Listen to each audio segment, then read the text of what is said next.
Come to think about it, everybody loves a great comeback story. We root for the underdog. We root for the little guy coming back from a difficult situation to eventually win it all. That's exactly what we saw between RSG Philippines and Orange Esports in Game 2 of their Best of 5 series in Day 3 of MSC 2022 in the playoffs in the upper bracket. Both teams were fighting for the slot in the upper bracket finals to face off against RRQ Hoshi. Winning that game means you will be heading straight into that finals. Losing that game means at least you'll make it into the lower bracket finals, giving yourself a second chance. So it's a very important game. It's a champions of MPL Philippines versus the runner-ups of MPL Malaysia, but we are in Malaysia, hometown heroes.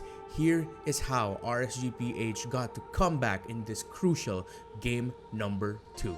We'll start here in the draft, wherein we see Orange Esports actually winning the draft. After this drafting phase, I felt scared for RSG PH. I was more inclined to favor the draft of Orange Esports because of a lot of things. Number one, they got the Fanny for Gary. Now, I actually did a scouting report for Orange Esports in the lead up to MSC 2022 that I posted on my page, and I put Gary's Fanny there as one of the heroes that teams must watch out for. And as we saw, or as we'll see later on, he had a tremendous game.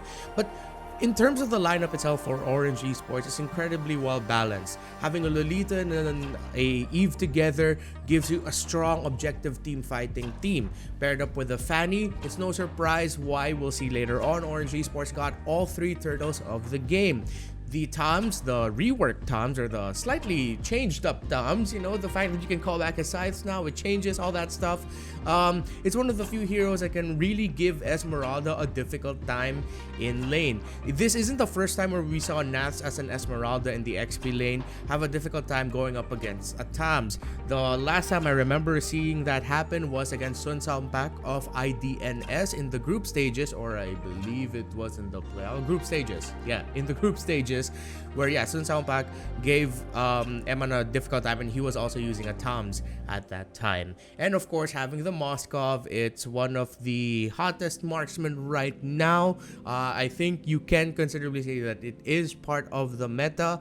Although it's not picked as much, it's a fantastic pick. It doesn't take that long to scale up, especially if your team gets all the objectives in the game. He gets the help. And Orange Esports, yes, they were leading. This is why this is a massive comeback. They were leading for most of the game, which we will see now. Now, before we continue, I actually realized I wasn't able to talk enough about the RSGPH lineup. The RSGPH lineup, or their draft, compared to the Orange Esports lineup, is more difficult to execute because having the Beatrix and the Sicilian together, not so much on the Beatrix because the Beatrix actually doesn't take that long to farm up. Alongside the Sicilian, it needs time. That's what I'm trying to say. It needs time to farm up. For in the case of the Sicilian, get his stacks. The more stacks that he gets, when he is able to hit targets with his abilities, he gets more stacks of that. He'll need that, and then at the same time build up the items.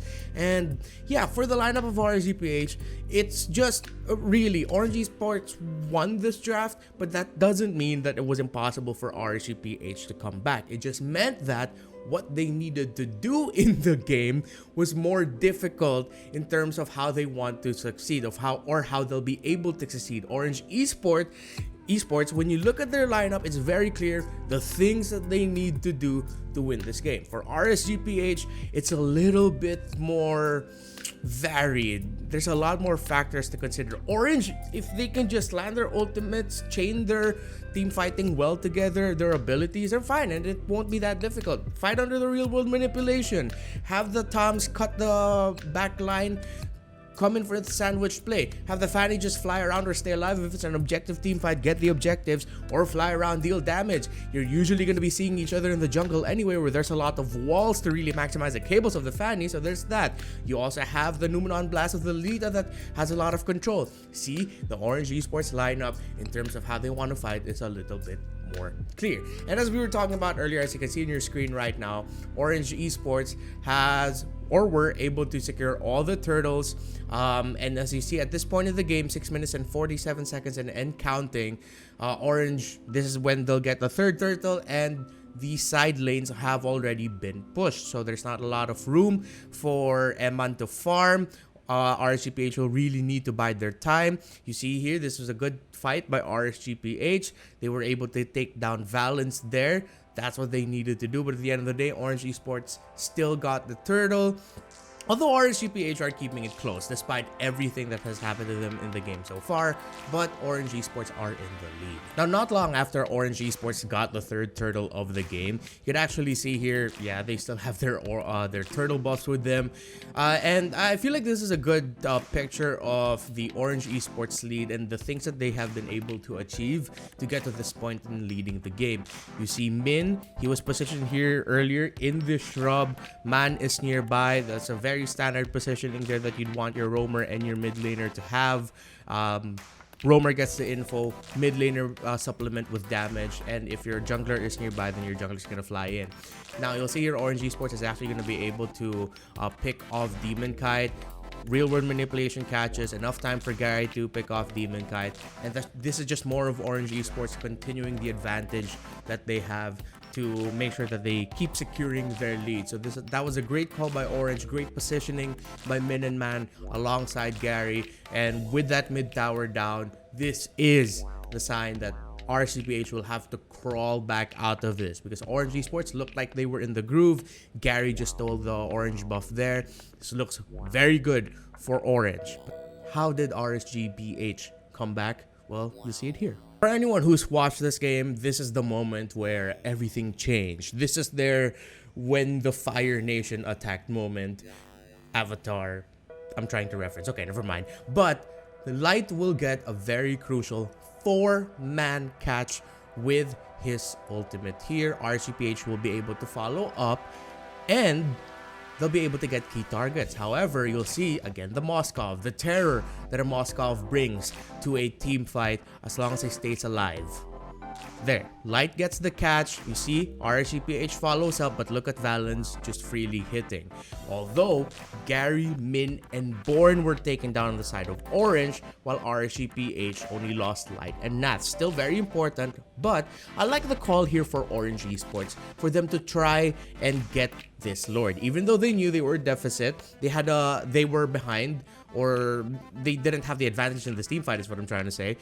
There was actually a minion wave in the mid lane that RSGPH had to deal with first. You see it here. So Valence and Man were thinking, okay, this is doable. Now, people are probably wondering, man, Valence, what are you doing? Why did you try to go for the kill instead? Remember, RSGPH at this point has their jungler. Any given day, the jungler will win a retry battle against no one who has retry. You know, it's very rare that it happens that it will be the team without a retry getting the Lord. Although it does happen, and it could have happened here, Orange Esports wanted to play it safe. So what they did instead was let go of the Lord. However, you see here the health of the Lord is at around 18,000. Vance was dealing a lot of damage. Even though Man was controlling them, there really was still a chance Demon Kite would have been able to get the Lord, even though his retribution is at a cooldown of 6 seconds, especially with Eman coming in. If Valence kept doing that, what if Eman came in and surprised Valence or was able to take down Valence? Again, this was still an okay call for Orange Esports to make to get off that Lord, and Valence even was able to get the pick there onto Eman. A great pick off. What I don't like is this, and this entire sequence, everything changed for this game. Is what I don't get is why did Valence try to go after Aqua? I'm not gonna assume anything. I will just ask questions. Why go for Aqua in that situation? Why give yourself up like that? If he stayed alive, this Lord would have gone by faster, and maybe they could have gotten even way more kills here. But as you see here, as a team fight goes on, the sequence continues. No one gets the Lord. It's even Steven. Although I think Nath is gonna get picked off here. Yeah, Nath does he? We'll see. Okay, there we go. Yeah, more kills there for RSGPH. So you see the effects of Valence going after the rest of RSGPH. Remember, in MOBAs, man, One little thing can affect the entire game. Valens going down there affected the entire game. And then because of everything that happened, you'll see RSG PH. Good call to rush the Lord. This was an incredibly smart play to do, even though they knew the Fanny was still alive. They had the advantage. It would have been way too risky if Gary tried to swoop in, steal that away. Even if they got it, it'll be difficult to make the most out of it. So that was a good call. I do like though what Born did here. Born straight up just went for the Lord. He single-handedly stopped that Lord from getting any of the towers. And as you'll see, as all hell breaks loose here, Demon Kite would try to duel Born, but he would struggle. Look at Demon Kite's health here in the right, and then you see in the fight, so much of the Lord's health was already taken down. And that's an enhanced 12-minute Lord, by the way. So for Orange Esports, even though they lost 2 members here, this was still the right call to make. A great decision by Born and Min to even back him up there. That was a very, very close call. I remember in the watch party here in the Philippines when we were watching that moment, you hear everyone just go, oh, so close, like that kind of reaction. So a glimmer of hope there for Orange Esports, but still RSGPH with the Lord pushing, they've got this. Now we're seeing here another major moment in the game, getting the 3rd Lord, and when Gary will get caught out here. Great timing. It was just unfortunate timing on the side of Gary that the moment he walked into that bush, there would be other members of RSGPH there. I would have liked if he waited for Min to position first. He'll hang back and then let Min position first, let Man stay here, which we did see, or Man stay around here. Yeah, he was staying around in this area. So if Gary, if he stayed back a bit and the call was, okay, there's no one here yet, maybe they're gonna be here. Min and Man can position here, Min can go first. However, I do understand, yeah, in game, things happen, there's a lot of things going on. Hindsight is 2020. But in that situation, that would have been the better scenario for Orange Esports. But however, I don't blame Gary for going there to check it. I mean, they weren't getting any information yet. It's rare to even imagine that there would already be 4 members of the team already coming from one area, from one shrub. And great knock up there by Demon Kite. Gives time to eventually take down Valens with the bad impact of Aqua, and RGPH will be able to get this Lord. However, very commendable the defense of Orange Esports right after this, that even though RSGPH got the Lord, they barely gave anything up. Orange Esports, they didn't even lose any of their inhibitor. RSGPH still had control of the map, but they didn't even lose their inner turret in the mid lane. So not a bad defense by Orange Esports, a great one actually. And so here we are, the sequence that changed or ended the game. I love what Orange Esports were doing here. If you look at their positioning in the map, you see 3 members of Orange in the Lord. RGPH are nearby the Lord as well. As always, XP laner Nath here is the one defending the side lane for a potential endgame push. Gary and Valens, fantastic positioning. Love this call that they keep them there. With Orange Esports continuing the Lord seemingly, you see Gary flying around trying to check where they are. He goes behind, although the minions would have spotted Gary, so RCPH or Orange Esports know, okay, Gary's here. Gary's getting close to the Lord. Hence why you see Naths in the map leave the side lane. Valens hasn't been seen yet. Valens is still hiding. So, in a perfect scenario, if RSGPH were completely caught off guard, Valens could have split pushed to end the game. Excuse me. And as we continue this sequence here, see Valens still staying. You see Nath, he's thinking, do I go back? So it's really about the question of who is gonna pull the trigger first.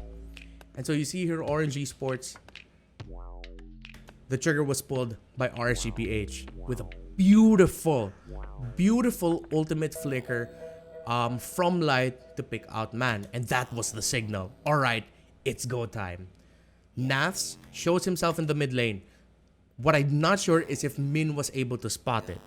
Because suddenly, you already see, with that fight or with the skirmish breaking out, Valens leaves the shrub. Valens wants to speed up the process of potentially ending the game. He'll cut the minion wave, the incoming minion wave. Naths, as you see, he's managing mid. He didn't completely commit into fighting. Maybe RSG PH already had an idea, wait, where's Valens? Maybe Valens is in a side lane split pushing.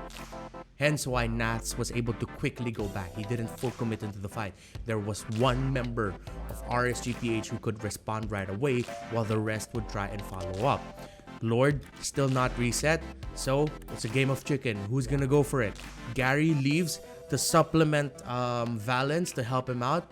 And you see here, all hell is gonna break loose, and eventually we're gonna see the end of the match wherein Orange Esports just really want to help out their marksman. Of course, they need to. Aqua, well played to back off out of there, but Valens, don't know why he stayed. Don't know why he tried to go for the crab here at this point. There was information. He already sees light coming in. I'm pretty sure Min is already seeing Demon Kite and Emma go through. I'm sure, or I'm thinking, yeah, okay, yeah, he did it for the lifesteal. He did it so that he could regain the health. So relatively, okay, understand that, good call. But at this point, with the positioning RSGPH had over Orange Esports, that was it. Valens was just gonna get caught there. It actually would have been difficult for Valens to escape that. Man, as you saw, got picked off earlier, and then eventually Min would go down, and all of that eventually led to this moment right here, the end of the game. Good call here by Orange Esports to actually try and speed up the process of taking down the Lord by stopping him from getting close to the inhibitor turrets in base. Good positioning as well by Min and Man. They'll be able to help Valens here, but even better positioning by Light. Instead of going with the team here, he's going for the wraparound. Although Orange Esports knows it. If I'm not mistaken, they have the info because you can see here, Born would have been able to see Light coming in, but in the end, this was a risky play, but Orange Esports had to make a call to try and take it down faster, because if they fought under inhibitor, it might have been more difficult. Eventually, because of Light's positioning, comes in, he'll be able to get the ultimate in. He utilized a flicker to get closer. Fantastic call there. They're fighting under the real world manipulation, but without the marksman, they're severely lacking the damage. Great positioning by RSGPH. You'll see Emma's going to be able to stay alive. Wind of Nature, I think he popped it off there right on time to reduce the damage taken in from Gary. Demon Kite with that knockup that he landed here. And eventually, RSGPH will get it. Comeback complete after a massive deficit, a long game, a long crawl back into it. It ends with a godlike for Eman, a win for RSGPH. And there you have it. That was the comeback of RSGPH versus Orange Esports in that legendary game number 2 in the best of 5 series in MSC. I wish Orange Esports all the best in the lower bracket. They are tremendous competitors.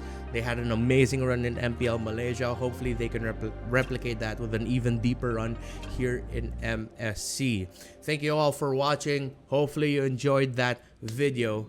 GG, well played. Good night. Good fight.